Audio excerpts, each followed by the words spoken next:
Personne qui a déjà fait une grosse réaction allergique aux protéines de l'œuf. Là, on ne parle pas d'une petite intolérance, là, on parle vraiment d'un choc anaphylactique. Qu'est-ce qu'on va pouvoir lui proposer comme vaccin contre la grippe? Aujourd'hui, je vous apporte quelques précisions concernant les vaccins contre la grippe. J'avais déjà fait une première vidéo si vous voulez aller la voir. Donc dans cette partie-là, je parle des vaccins qui sont disponibles cette année et quelle est la différence entre les vaccins trivalents et les vaccins fortement dosés. Parmi les vaccins standards, on va avoir le Flucelvax.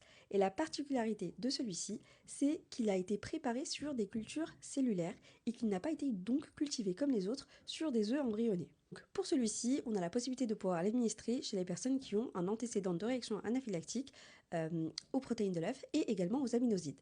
Autre différence, Flucelvax est indiqué chez les enfants à partir de 2 ans, alors que Influvac et Vaxigrippe sont indiqués dès l'âge de 6 mois. Et troisième point, pour la vaccination chez les personnes qui ont 65 ans et plus. Donc on a tendance à associer la vaccination contre la grippe avec une autre vaccination, donc grippe plus Covid par exemple.